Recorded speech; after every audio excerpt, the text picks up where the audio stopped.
Guys, welcome once again. We are back on PS Sense of Shock. We have Jay, myself is G. We got a special guest, Byron, B. But lay down some tracks because we were talking about on the last episode about PlayStation 2 and what is our considered greatest game of all time. I know we've got many things to talk about on that, so we're going to cut couple of chases real quick. We're going to cut a couple of chases, and we're going to talk about this boy right here. I mean, the PlayStation 2. Look at that classic, dude. Look at that. Isn't that fantastic? It's beautiful. Isn't it Awesome. Bring back so many memories. Beautiful. Man, I'm telling you. The color scheme. Color scheme, just the black, and then like the purple that bleeds into like that light blue, and then the PlayStation 2 in the bottom kind of gives you that futuristic look. Disk tray as well that spit out. Hook up your memory cards right there. You got your USB that nobody really used. Not for that, not in that system. No. That was ahead of its time though. Yeah. Oh, and then things that consoles don't have now. You got your power button. Yeah. Sometimes I miss that because when I got mad, I could just flip that off. Now I have to like hold the button, go to the menu, turn up, and then by that point I'm not even mad. So. So this is my baby. I have the slim one as well, but that's the one that goes with my collection of PlayStation systems through the years. But speaking through the years, let's talk about what happened at that illustrious time for the PlayStation. PlayStation 2. Starting with me. So when I had to think about it, when we were listing our 1 and 2, when we came up with this, I had to really sit and think because there were several games that were PS2 games that I played, but didn't play them on the PS2. Like, they may have been remastered, put on the PS3 or whatever.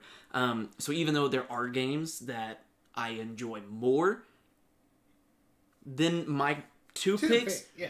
I didn't pick those because I wanted to pick what I played on the system. They're honorable mentions. Yes, like, and I'll get into it. But there was games that I really enjoy more than the two I have picked, but I didn't play them on the PS2, so I just didn't pick them. I was trying to just narrow down to what did I actually play when the PS2 was the big thing. And so for my second personal greatest or favorite of all time was just one that, you know, I'm fairly certain everyone, a lot of people anyways, know and love, is... She's just talking out of turn. Go ahead. Just talking out of turn. Good. Don't listen to her. One that I'm sure a lot of people are familiar with, and it's considered one of the best of this series games, was Star Wars Battlefront 2. Oof. From 2005, not the EA one, obviously that's on PS4, we don't talk about that. But the one was, what was it, Bio, I don't remember who it was that made it.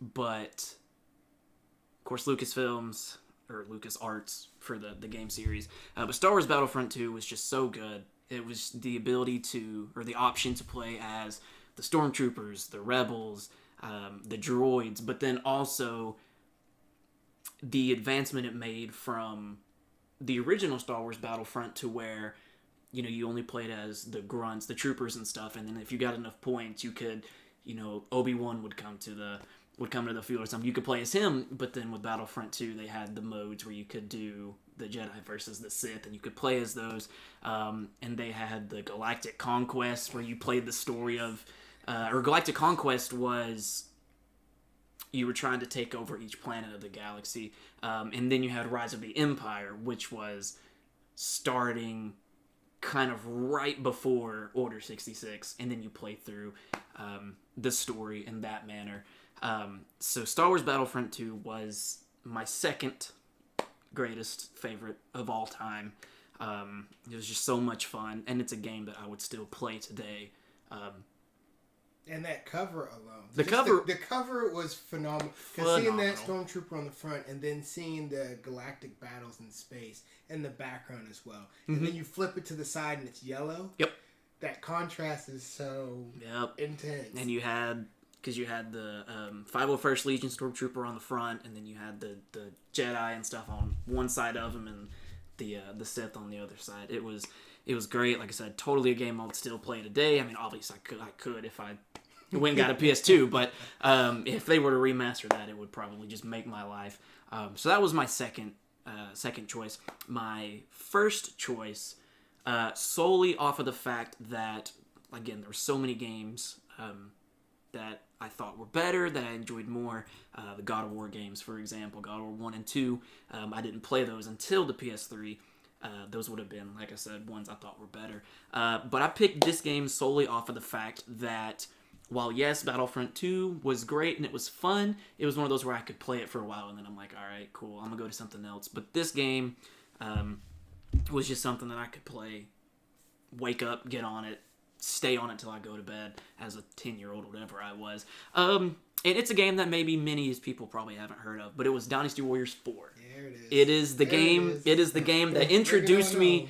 It is the game that introduced me to the Dynasty Warriors series, which I've been a fan of since. Obviously, we talked about Dynasty Warriors 9 Empires a couple weeks ago, since that had just come out. But Dynasty Warriors 4 was just...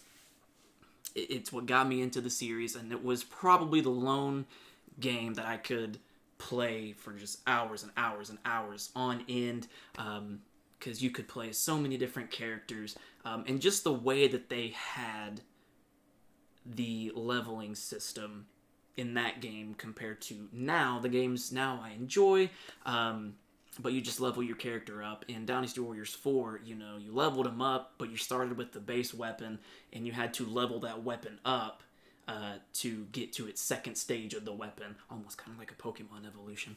And then again to the third stage, as to where now, you just need to get the materials to craft an epic style weapon and things like that. So Dynasty Warriors 4, it was just going through and leveling all these characters up, because each kingdom had so many characters you could choose from to play in that story. They had custom characters, and so you could make your own character and put them in a kingdom and play their story as like yourself, and then just being able to level up those weapons and just grind through that and do so much stuff. Like I said, I could just play it hours on end, so that's ultimately why I picked it as my personal greatest of all time. Excellent. Dynasty Warriors is such a fantastic game. And like we had talked about before with the Romance of the Three Kingdoms, bringing that into the Dynasty Warriors, and side games of Samurai Warriors as well. But Dynasty Warriors is such a great game. It gives you the hack and slash. I kind of feel was Blueback Disc before the Devil May Cry games really started to really come out, and kind of Capcom look at that style and then incorporate that into making their character of Dante, and then giving Virgil as well. But with Dynasty Warriors is, like I said, an awesome game. Just seeing so many dudes in the field. The 1 versus 1,000 mentality. And what was also so much fun about it, and even the ones now, it hasn't changed from that formula. But like when I explain it to people and I tell them, yeah, it's the 1 versus 1,000 hack and slash, it's also just to turn your brain off and basically just spam square.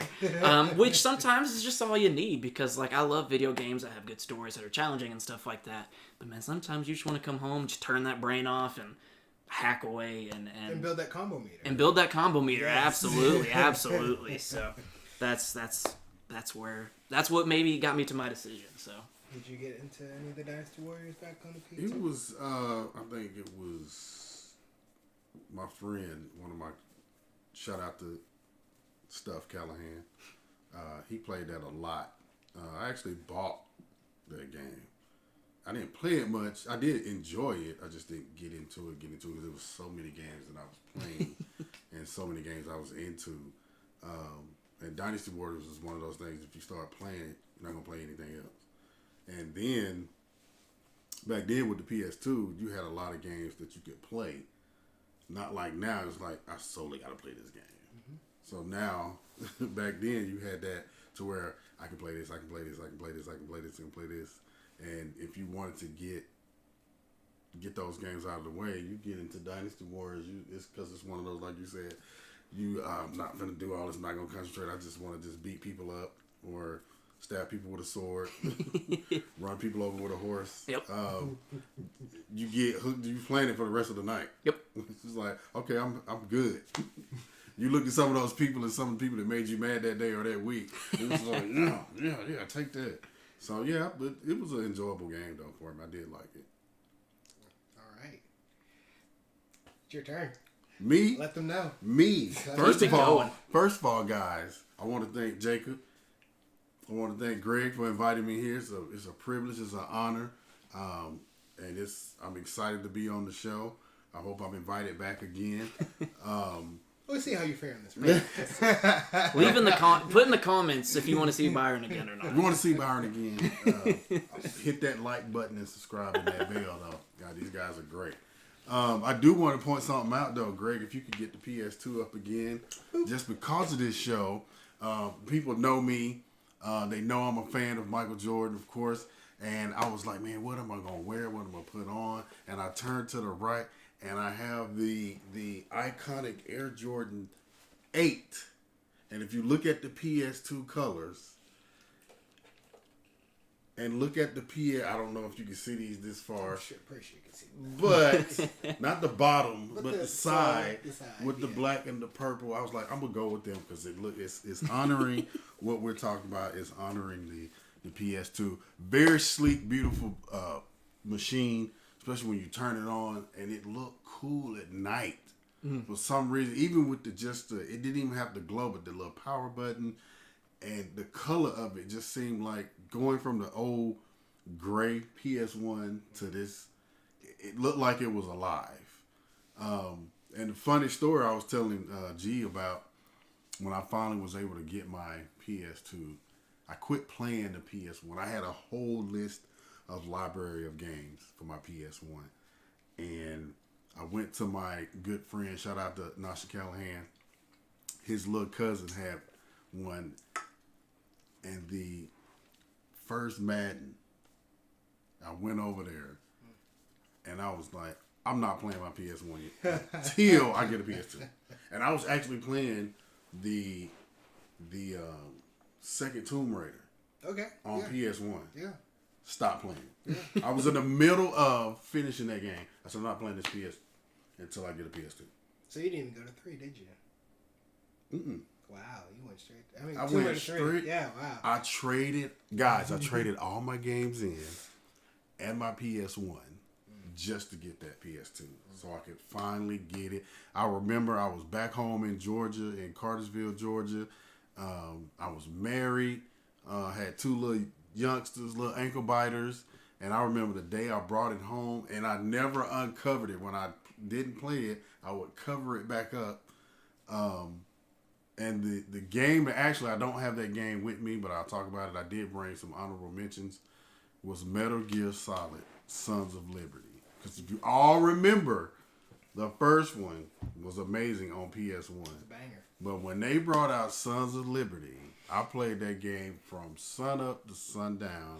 If I was off work or when I got off work, I'm putting that in. It had me hooked. The graphics. And this was our early release for the PS2, so they was pushing the engine. I mean, you might have thought you was playing a movie. It was fluent, and it had actually less cutscenes. Mm-hmm. And the cutscenes were the actual game. Like, it was just a slight difference. But you could see, like, wow. And it was like when the fight scenes...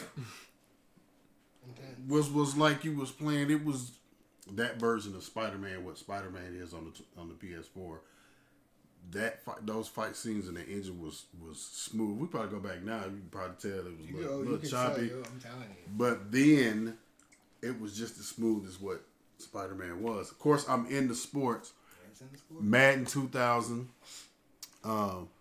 set the tone for EA was, and they still doing their thing, but it wasn't like it was back in the day. I remember having NBA Live 2003.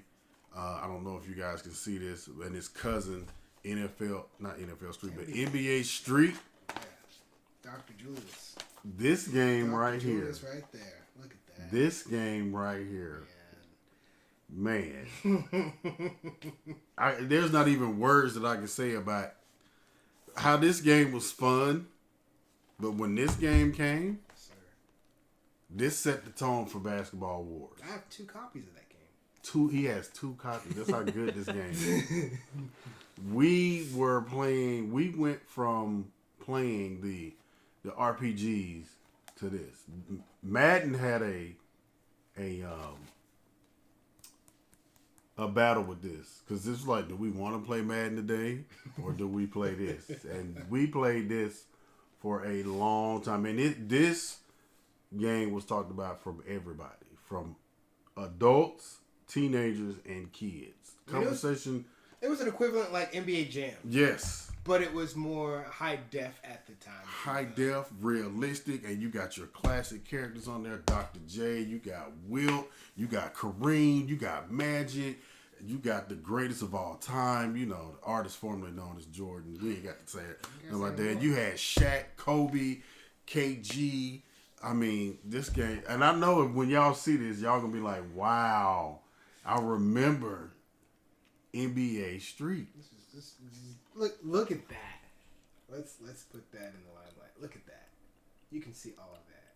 See all those characters right there. It's ridiculous. And they're all in the back. It's fantastic. The ultimate level boss, Michael Jordan. I mean, NBA Jam was cool back in the day. This was better. If NBA Jams would be Magic and Bird, this is Michael Jordan. Because because nobody's messing with ESPN ESPN NBA 2K. No. They were messing with NBA Street. I hit banger. It was a banger, man. That is a classic game. I remember I had just moved back up here to Tennessee, and this is when I went to my homie's house. This is what we put in.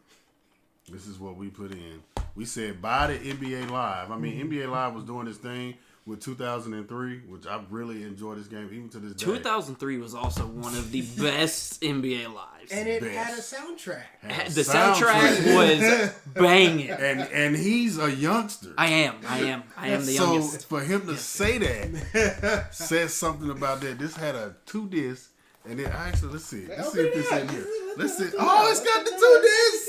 Let them know. Look at that. This had a soundtrack. Let's name some names on this soundtrack. If any of y'all know Fabulous, he's still around now.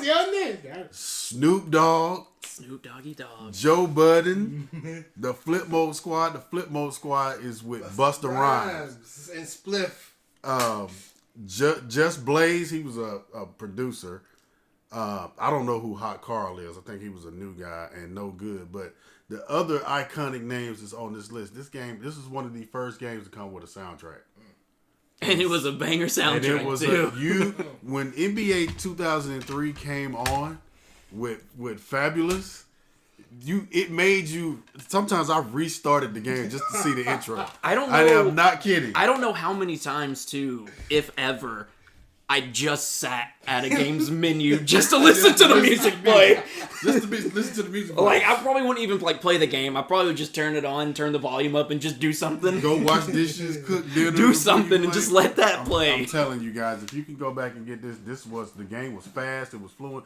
EA had kind of picked up its pace because NBA 2K, ESPN 2K or 2K, what it was then, was kind of doing its thing. The gameplay was kind of off. But their graphics, their presentation, 2K has always been amazing with their presentation. NBA kind of fell off. Even NBA Live 2002 was pretty good. It was playing. We were playing that a lot. But when this came out, and they came out with the soundtrack, and they came out with the new moves. You're dunking on people. You blocking people's shot to the top of the arena. The ball fakes, the fast pace. This was a great game. Mm-hmm. But they had the old style free throw shooting too, where it had like the one ball would go up and down. You had to stop it in the center, and then one would go. Because if you played, because the speed was based off skill, and so if you were a good free throw shooter, the ball would kind of move like this. But if you had Shaq, oh man, it was crazy. Didn't matter. Did not matter. You sitting there like, I'm not gonna make this.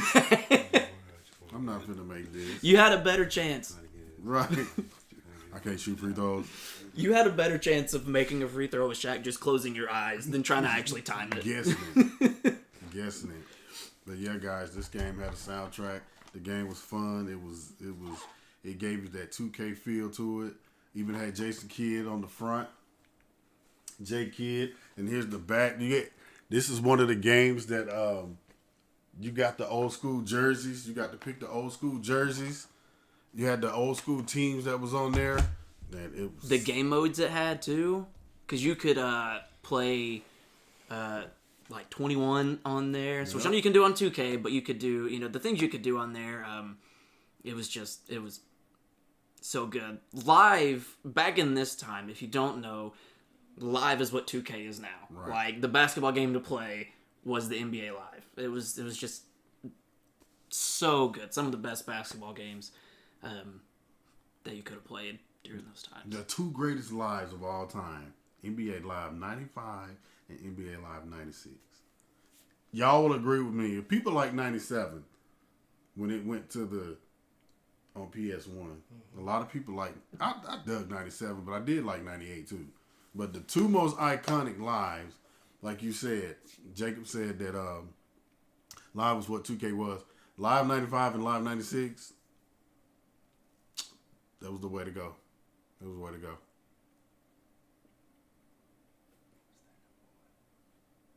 What's the number one? What's that number one? That number one is Metal Gear Solid Sons of Liberty.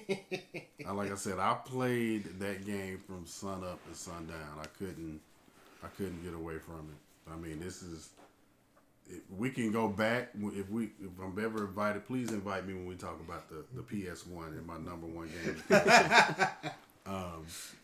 But when it comes to the PS2, it was that Metal Gear Solid Sons of Liberty. I mean, hands down, that's the game I went to until I beat it, and it wasn't easy. The game was not easy. No. Konami, please. That game easy. was not easy at all. You had to actually really sneak around on that game in order to get what you needed to do.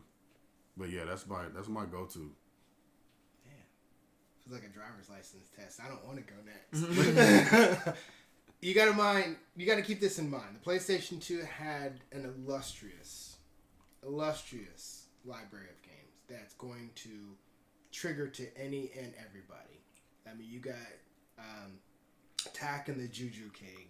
You've got your Sly Cooper. You've got your Ratchet and Clank. You got your Jack and Daxter. I mean, you have Gran Turismo. That was Gran Turismo 4, which is just a banger. And then its affiliate with Need for Speed, Hot Pursuit, Need for Speed Underground 2. Nightclub Los Angeles. Midnight Club Los Angeles Complete Edition. With the bikes. Like, there's so many, and this is very difficult. So if you're in the hot seat, it makes it even rough. I mean, with me, with wrestling, I mean, here comes the pain. Shut your mouth. Just bring it. And just like your Blueback disc. I mean, Marvel vs. Capcom 2 would have been in this. They're wonderful honorable mentions. But my number 2 of this huge list is God of War 2. To play the first one and to fight a bajillion versions of yourself, which is such great foreshadowing. You're pretty much trying to protect your actual family from your clones trying to kill your family, because you actually killed your family. You killed your daughter and your wife. Was crazy. So at 2, like, all right, I'm a god. I am the God of War. I'm going to sit on this throne. Let me go and do some things.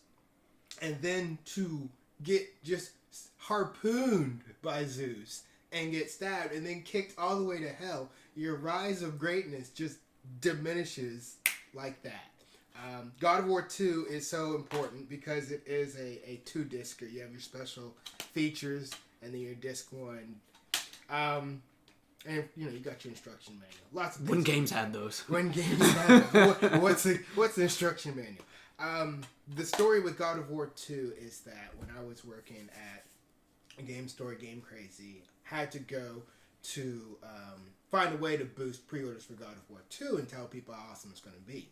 Well, EB Games, Electronics Boutique, was having, if you pre-ordered God of War 2 at their location for $5, they will give you a demo disc. Oh, man. Of God of War 2. And it's the first match against the Colossus in statue form that came to life. Went over there. Didn't look like I worked at any other location, even though they should have known. If they picked up the signs now, they would have known. Gave my $5, set up my account. Boom, so happy, yeah. Came back to my store. At my store, you could try any game out in the store. We had kiosks. Had the TV, monitor, had the PlayStation 2, an Xbox, and a GameCube. We took the PS2 to the big screen behind the counter and just had it playing. And sparked up so many people just getting able to play. Because EB Games Electronics Boutique was letting you try the game, but you had to go home. You had to put your faith like, okay, I guess this is going to be a good game. But at Game Crazy, you were actually able to play it. Boom, boosted our pre-orders. Everything was awesome. Everybody enjoyed it. And just seeing Kratos' journey through this one was so great. And longer than the first one, I feel. But, of course, at the end, spoiler alert, when you are at the end and all of the Titans are going up Mount Olympus, the game cuts off. And it's just like, oh my, what happens next? You won't find out till God of War 3 on the PlayStation 3. Yep. Where that one takes place right at that location when God of War 2 left. Like, picks up immediately. Immediate.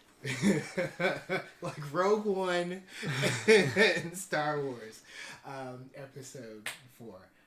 So, God of War 2 is just phenomenal. I don't know how iconic just this game alone was to you guys. So it would have been one of those. It's one of those I had to omit because I didn't play it on the PS2. Because as I've told you, and I mentioned it with you before we started, God of War 3 was the first God of War I played. Yeah. Went to a friend's house for a sleepover when we were in school, and it was his birthday, and so he had gotten it for his birthday, started playing it, and I'm like, what is this game? He's sitting there fighting Poseidon, and I'm like, I need this. I don't know what it is. I don't care what it is. I need this. And so played God of War 3, and then they remastered 1 and 2. So that's when I played it. I love it. It's so good. I mean, all the God of Wars are just, they're great. I mean, it's my favorite game franchise for a reason. Santa Monica does beautiful work, as always. So God of War 2 was so good, but it's so good. Yeah. So good. Unfortunately, like Jay, I didn't get to play God of War on PS2. I first played it on PS3. It was phenomenal, and I was just like, I cannot believe this is a game. Like I'm climbing up a statue, trying to fight off a flying horse that's coming out of the statue, a horse creature, and then this other monstrosity, something comes around me, big plant like I'm like, what is this? Like, are you kidding? This is what I'm about to play. But I got into it. But unfortunately, I did not get to play PlayStation 2 God of War. I saw it, and I was like, wow, that's pretty cool. My life was transitioning then at the time, so I wasn't able to dive into that. But had I been, I can tell that because that led off from 2 on into the 3 version, right? Right. So right in. It was like, man, how was 2? But I was already had a PlayStation 3 by that time, so I didn't get to play 2 yet.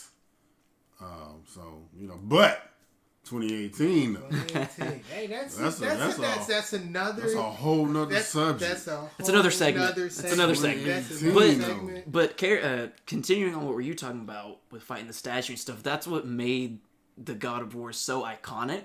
Not so much in 2018. They kind of reeled it in. I still think 2018's was the best one. Personal opinion. I'm right there with you. But what was so awesome for people that hadn't seen the game, and that's what drew me in, like with Poseidon, is the scales in the God of Wars. Like Byron was talking about. The game was not shy to show you how small you were, even though you're big bad, you're God of War Kratos. Or like in God of War 3 when you fight Kronos and you're like, that little pixel is me climbing on this like Titan, whatever you want. That's what really set God of War's apart from other games, was just that ginormous difference in scale and how the game was not afraid to show you, what world they had built. And when you're fighting these giant things, and like Byron said, you're like, I gotta fight that. I'm not gonna walk by this. I don't want to do that. Can I go home, please? And that's the beauty of a character like Kratos. Like, he's got a goal in mind. He's headstrong. He's going to get it completed. Nothing's going to get in his way. Nothing, nobody, no how, until he makes his goal. Mm-hmm. He has nothing else to live for. He's like, literally has nothing else to live for. And in 3, he's going to make you feel his pain. In the 3rd game, he made everyone feel his pain. He even tried to kill himself, and they were like, no, you can't do that. Right. So he's like, oh, okay, well, I'll just kill you then. Okay, whatever. Right. So, what is that number 1? That number one, it's so great, and it transitions into the PlayStation 4, and almost in maybe the end of this year and next year will be kind of the same somewhat titles that'll transition like how PS4 did, which is Ultimate Spider-Man. Now this one, the limited edition. This one is my baby. I was there day one, and in the back has Spider-Man, so don't think that we don't show love. This one has so much a special place in my heart because it was a downtime, and I feel with video games that they find a way, as long as you're invested, to take you away from reality and take you whatever muck and mire situation you're in and take you into that world. And that's the beautiful thing about comic book characters, but primarily video games, because you're actually physically doing something and controlling the character. It was a downtime in my life, but this is one of the games that really just had me just non-stop just enjoying the playthrough, and it gives me vibes of Maximum Carnage on the Sega Genesis and the Super Nintendo, when you can play as Spider-Man or you can play as Venom, and it transitions. Now, the thing that even made it phenomenal is that playing Spider-Man, you're doing your things, you fight a villain, cool, but then you transition into Venom. When you fight Venom, you go into this bar and you fight against Wolverine. And I was like, I'm sorry, you're meshing these worlds together? Like, y'all are... And they just threw it at you. They just threw it at you. I was like, oh, wait, whoa. I know I'm Venom, but hold up. So that was cool. Seeing Johnny Storm from the Fantastic Four going up against him as well, doing some races, that was awesome. But one thing that made it so popular, I want to say this was 2005. I want to say it's 2005. Mind you, the Chappelle Show had already been out and everything. There was a spot that I was playing at 2-3 o'clock in the morning. I know I had to go to bed because I had work very shortly. And I'm in this building, and it's a bunch of fire, and I'm fighting Green Goblin. Ultimate Green Goblin. And Spider-Man is like just quippy as ever. And I'm just punching. Spider-Man says, what does the 5 fingers say to the face? Slap! And I was like, I'm sorry. And I made sure I died, because I was like, I'm sorry, what did you just say? Played it again, and he said that. And so for Spider-Man to be very vocal and very quippy as well with his tone and his verbiage, I was thrown back, and I like how they added just that into a video game. Granted, I beat that game and had fun. I almost wanted to have like a dedicated memory card to just this game, and that was the thing about PlayStation 2. If you had lost your memory card, you lost everything. There was no saving on the console. Because that made me think about when you talked about you would take that game to your buddy's house. In my head, I'm like, yeah, you take that, you take your memory card. You got to make sure, because that's why they have the little spot in the cases, so you can put your memory card there. And you have to remember which game case you had it in. Yes. You're going through. And if you played enough games, because the PS2 had so many, you had to remember what game was on what memory card. And they had, your standard black memory card, because the PlayStation 1 had your gray memory card, but the PlayStation 2 had the black memory card. Then shortly after, they came up with like a white and /blue. They made a red one, an all clear red one. And I believe, they made a blue one as well. They tried not to venture away too much because they made like an off-brand that gave you a little bit more. It had like a little thumbprint. So I think was that Mad Catz that made that? It like I want to say it's Mad Catz, but it wasn't like trash. Because I saw like the Mad Catz like controllers all the time at Walmart. Those were booty dude. So it's just interesting the things that we incorporate and love about the PlayStation 2. With PlayStation 2 is DualShock 2, which is pretty much on our name of our channel as well, is that everyone was comfortable with dual analogs. For the first time. Because you had it on the PlayStation 1, you had that DualShock, but on PlayStation 2, having DualShock 2 and the analogs as well, feeling that rumble, being used to be able to play these games, control the camera with one and control your character with the other, it was just a no-brainer. Everybody just picked it up. Another thing I loved about Ultimate Spider-Man, that was a game my parents had got me. I looked at it was 2005. That was a game. That was a game my parents. That was a game my parents had got me for Christmas. I guess the year it came out. I don't remember that far back. I was a youngin'. I would have been 9 when that came out, so I don't remember too much from 9. But I remember that game. But they got it for Christmas for me, that same edition, because I remember Venom on the cover. And up until 2018, Spider-Man, and then Miles Morales, that was my favorite Spider-Man game. I loved the comic book style, because like the cutscene, so the animation seemed kind of a comic book. If you've played Spider-Man PS4, they've got that suit that looks like it came out of the comic book. And that's what the graphics looked like. But when they did cutscenes, the cutscenes were like comic strips. And it was such a good game. And the differences with playing as Peter or playing as Venom. I know one of the differences I remember, because I spent probably too long figuring it out, is Venom would not take fall damage. You could go to the highest building, jump off, and he would just land and whatever. Peter Parker. There'd be a little crater. Peter Parker would hit the ground and just like fall to his knees and just slump over. It was just such a good game. It's so much fun. It was amazing. PS2, while having an immensely large catalog, there are so many games. I mean, all the games that we have here, PS2 has so many games that stand the test of time. Yeah, we're going to go into that too. Like, obviously graphics have improved vastly, but there are so many PlayStation 2 games that the graphics were just so far ahead of its time. Right. There's so many games that so many people can remember and would have no problem still playing and putting hours in, like we do with some games. Not at all. I mean, there's a reason the PS2 is still the best selling console, home console, because I think one of the handhelds we'll go with is home. higher. Yeah. But it's like the best selling like actual console. Not talking about handhelds. It's it's a DVD player, because the PS1 didn't do that, did it? No. So they brought that in. I started on the PS1, but the PS2 is really where I found as I got older. And starting to really get into games more, is PS2 is really where I fell in love with games and has led me down this path I've been on now with playing all these other games.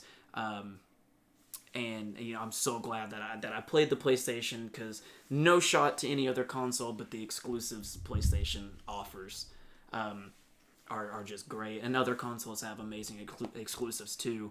But the PS2 was just, anyone that had a PS2 probably has like a full memory of all their time on the PS2, because it was just such an amazing console. So many good games. It was just awesome, and I'm so glad I was able to play on it when it was popular. And even to piggyback on that, like, unfortunately, this is my favorite comic book character of all time. Of all time. I mean, it's such a great, we can relate to, even with the different versions, with the Sam Raimi and the true to the comic version, we can all relate to this guy, because what I liked about him was his personality. what's cooler than swinging through the city? And what's cooler than being able to sit on a wall and talk to somebody with your arms folded and crack jokes? I mean, who's cooler than Spider-Man? Peter Parker. I would argue no one. Just to be able to hang up upside down and have a conversation with somebody, would love it. I used to do 10-second versions of him, or a 60-second version. I'd run and jump on the wall, and people would laugh. But I didn't get to play this game like I wanted to because, again, I was in a transition in my life. I wasn't really playing my PlayStation 2 a little bit. It was collecting some dust. I had transitioned to a major different role in my life at the time. So,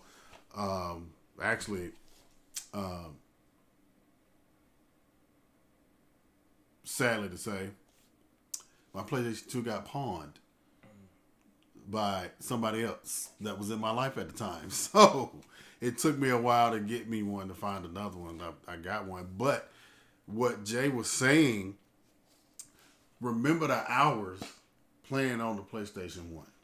Okay. So when the 2 came out, the hours that people were playing on the PlayStation 2 tripled. He's not lying when they say this was the number. It's still to this day, By far, the number one selling console. Sony, standing the test of time from the PlayStation 4, 3, and the 5. Still to this day, it's Sony's number one selling console, and you got to go on. It's not just Sony's. It's of all time. Yeah, it's the number one. And you go on the look, that color of it, being a DVD player, Sony stepped it up. Sega wasn't doing that. And the Xbox wasn't even out yet, was it? Xbox didn't hit until PlayStation 3. No, I think the Xbox came out shortly after the PS2. No DVD player. You had to buy a actual component? So you had to buy a remote that had an adapter that you put on the front of the Xbox. And it didn't work. As to where with the PlayStation 2 you could buy the media remote, or that was just wireless. You just put batteries in it, or you use your controller like everybody else did and just hit play. You also had the CD as well because they incorporated that from the PlayStation 1, but it was a CD player, so you could just kick that in. And that one cool thing, which I'm not going to break open about PlayStation 2, is that it had a disc tray. Mm-hmm. Everybody was so accustomed to a disc tray, so you could set that like this. You could set it on its side like that. It really didn't matter. You could even toggle your little PlayStation 2 little logo sideways if you want to stand it up. So The only thing that wasn't good about the PS2 was the super loud noise when you started it up. No, not the fan. It's like the THX on movies. Yeah. when you started that and it showed all the towers for how many games you had saved, you had to make sure. Because I remember waking up several times on the weekend before my parents, and I wanted to go in the living room and play PS2, and I had to mute the TV to turn it on because that thing was so loud. Sony was very unique with their gaming systems. The sound, people loved when they turned their PS1 on. The iconic boom with the bass. If you, my uncle, man, I love going to my uncle's house. He had the surround sound, and you hear that bass of the PlayStation 1 coming on, and then it goes to the P, would sound like a kung fu anime about to come on, and then you jump start to the PS2. And it goes with the quiet. It's got the spin. You have that space. And then it goes space, and then it comes in and brings up the PlayStation 2. They went away from it. I wish they'd go back to that because I used to love that. I mean, when you start your PS5 for the first time, it gives you that. I wish it would do that every time I started it up. I wish that was an option. Like, can we do this all the time? But they're kind of bringing that back with your studio games.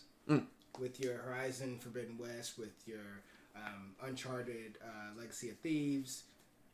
You know God of War will have it. Spider-Man 2 will have it. Spider-Man 2 will have it. Miles didn't have it. Ratchet had it. Yeah. Yeah. So, if you watch the Uncharted movie as well, it has that at the beginning. It has a really good version of it, showing the core PlayStation Studio characters. Man, it's an iconic machine. And even going to the PS1, like Jay said, This brings back so many memories.